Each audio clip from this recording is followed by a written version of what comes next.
Praise the lord. ప్రభునందు ప్రియ ఆత్మీయ విశ్వాసులారా, ఈ దినము దేవుడు మన కొరకు ఏర్పాటు చేసిన నేటి వాగ్దానము, లోకమును దాని ఆశయు గతించిపోవచున్నవి గాని దేవుని చిత్తమును జరిగించేవాడు నిరంతరమును నిలుచును. యోహాను రాసిన మొదటి పత్రిక 2వ అధ్యాయము 17వ వచనము. సహోదరి సహోదరులారా, గతించిపోవడం అంటే దేవుడు లోకానికి తీర్పు తీర్చి శిక్షించి దాన్ని శాశ్వతంగా లేకుండా చేస్తాడు. ఎందుకంటే తాను నియమించిన మానవుని ద్వారా తాను ఈ లోకానికి న్యాయంతో తీర్పు తీర్చబోయే రోజును నిర్ణయించాడు. ఆ మానవుణ్ణి చనిపోయిన వారిలో నుంచి సజీవంగా లేపడం వల్ల దీని గురించి మనుషులందరికీ విశ్వాస ఆధారం ఇచ్చాడు. ఇది వినండి, యెహోవా భూమిని ఒలకబోయబోతున్నాడు, దానిని ఖాళీ చేయబోతున్నాడు, భూతలాన్ని పాడు చేస్తాడు, భూనివాసులను చెదరగొట్టివేస్తాడు. ప్రజలకు ఎలాగో యాజులకు అలాగే జరుగుతుంది, దాసులకు ఎలాగో యజమానులకు అలాగే, దాసీ జనానికి ఎలాగో యజమానులందరకు అలాగే, కొనేవాళ్లకు ఎలాగో అమ్మేవాళ్లకు అలాగే, అప్పు తీసుకునే వాళ్లకు ఎలాగో అప్పిచ్చే వాళ్లకు అలాగే, వడ్డీకిచ్చే వాళ్లకు ఎలాగో వడ్డీకి తీసుకున్న వాళ్లకు అలాగే జరుగుతుంది. భూమిని పూర్తిగా ఒలకపోయడం జరుగుతుంది, అది పూర్తిగా చితికిపోతుంది. అయితే ప్రభు దినం రాత్రివేళ దొంగ వచ్చినట్టు వస్తుంది. అప్పుడు ఆకాశాలు హోరుమని గతించిపోతాయి, పంచభూతాలు తీవ్రమైన వేడితో కరిగిపోతాయి, భూలోకం దాని మీది పనులు కాలిపోతాయి. ఇవన్నీ ఈ విధంగా లయమైపోతాయి గనుక మీరు పవిత్ర ప్రవర్తన, భక్తి విషయంలో ఎలాంటి వారై ఉండాలి. దేవుని దినం కోసం ఆశతో ఎదురు చూస్తూ దాని రాకడ శీఘ్రతరం చేస్తూ ఉండాలి. ఆ దినాన ఆకాశాలు మండుతూ లయమైపోతాయి, పంచభూతాలు తీవ్రమైన వేడితో కరిగిపోతాయి. అయితే ఆయన వాగ్దానాన్ని బట్టి మనం కొత్త ఆకాశాల కోసం, కొత్త భూమి కోసం ఎదురు చూస్తున్నాం. వాటిలో న్యాయం నివాసం ఉంటుంది. సమస్తమైన అహంభావానికి, గర్వానికి, మిడిసిపాటుకు తీర్పు తీర్చే రోజును యెహోవా నియమించాడు. అవి అణగారిపోతాయి. ప్రభు మహాప్రసిద్ధ దినం రాకముందు సూర్యమండలం చీకటిగాను, చంద్రగోళం రక్తంలాగా మారుతాయి. మనుషులు క్రీస్తులో నమ్మకం పెట్టుకుని ఆయన్ను ప్రభువుగా, రక్షకుడిగా స్వీకరించి శుభవార్తకు లోబడడమే వారి విషయంలో దేవుని సంకల్పం. దేవునితో శాశ్వతంగా ఉండేది అలాంటి వారే. తక్కిన వారంతా రెండో మరణం పాలవుతారు. ప్రభు అంటున్నారు కదా, నన్ను ప్రభు ప్రభు అనే ప్రతి ఒక్కరూ పరలోక రాజ్యంలో ప్రవేశింపరు. పరలోకంలో ఉన్న నా తండ్రి ఇష్టప్రకారం చేసేవారే ప్రవేశిస్తారు. చూడండి, కపట ప్రవక్తలు యేసును ఉద్దేశించి ప్రభు అంటారు గాని ఆయన చెప్పినది చెయ్యరు. మంచి పనుల వల్ల పాప విముక్తి, రక్షణ కలుగుతుందని కాదు.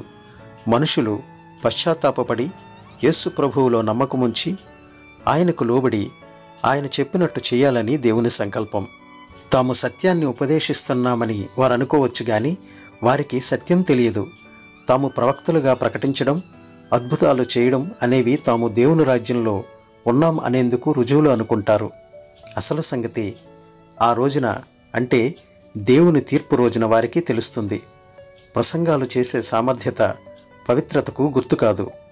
తమ కోసమే పనులు చేసేవారు చివరికి తమకు మిగిలినది తామే అని తెలుసుకుంటారు.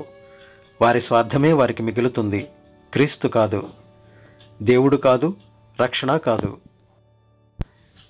అనుగ్రహింపబడిన ఈ వాగ్దానము నిమిత్తము ప్రార్థన చేసుకుందాం. మహాపరిశుద్ధుడా, మా ప్రియ పరలోకపు తండ్రి, నీవిచ్చిన హెచ్చరికతో కూడిన ఈ యొక్క వాగ్దానమును బట్టి నీకు వేలాది స్తోత్రములు, వందనములు. అవును తండ్రి, ఈ లోకాశలు, లోకములో ఉన్నవన్నీ గతించిపోవచ్చున్నవి గాని నీ చిత్తము ప్రకారము జరిగించువాడు నిరంతరము శాశ్వతముగా నీతో నిలుచునని మీరు సెలవిస్తున్నారు. అవును నాయన, ఈ లోకంలో కలిగిన ప్రతిదానిని మేము ప్రేమించి ఈ లోకంలో ఉన్న వాటిపై ఆశ పెట్టుకుని జీవిస్తున్నాం.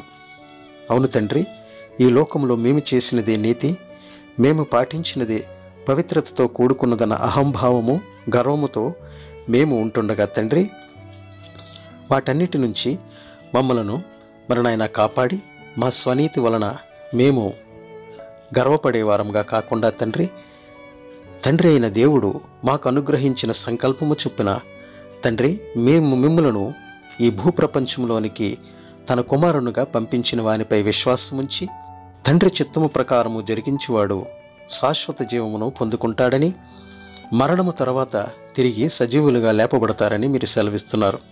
అవును తండ్రి, నాయన, ఈ భూప్రపంచంలో అనేక మంది అబద్ధ ప్రవక్తలు మరి ప్రవేశించి ఉన్నారు. వారు చేస్తున్న బోధ స్వార్థంతో కూడుకున్నది. కొన్ని విషయములలో శాశ్వతమైన నీ జీవం గురించి ప్రత్యేకముగా వారు చెప్పక, వారి స్వార్థపరమైన జీవితాల కోసం వారు చేస్తున్న బోధ విషయంలో మేము జాగ్రత్తగా ఉండి, నాయన, పరిశుద్ధమైన పవిత్రమైన నీ ధర్మశాస్త్రమునందలి బోధను అనుసరించి తండ్రి యొక్క సంకల్పం చొప్పున నడుచుకుని పశ్చాత్తాపపడి జీవించే వారంగా ఉండుటకును సహాయం దయచేయండి. అబద్ధ ప్రవక్తల వెంట నడిచే వారంగా కాకుండా పవిత్రమైన నీ వాక్యమును అనుసరించి నీ సంకల్పము చొప్పున పశ్చాత్తాప గుణముతో నడుచుకుని వారులాగన మమ్మల్ని అందరినీ ఉంచండి. నీ రాకడలో మేమందరము మరి నాయన మృతులమైనప్పటికీ శాశ్వతంగా సజీవంగా లేపబడే వారముగా ఉండులాగన మా ఆత్మలను సరిచేయండి. పవిత్రాత్మలుగా మమ్మల్ని ఉంచండి. పరిశుద్ధముతో పరిశుద్ధ హృదయాలుగా మమ్మల్ని ఉంచండి. మా ప్రభు, ఈ వాక్యం ఉంటున్న ప్రతి ఒక్క బిడ్డను ఈ యొక్క లోకంలో జరుగుతున్న ప్రతి దాని యందును జాగ్రత్త వహించి పవిత్ర మార్గంలో నడుచుకుని వారముగా ఉండుటకు సహాయం దయచేయమని మా ప్రభువును ప్రియరక్షకుడైన యేసు వారి దివ్యనామమున అడిగి వేడుకొంచున్నాం తండ్రి. ఆమెన్.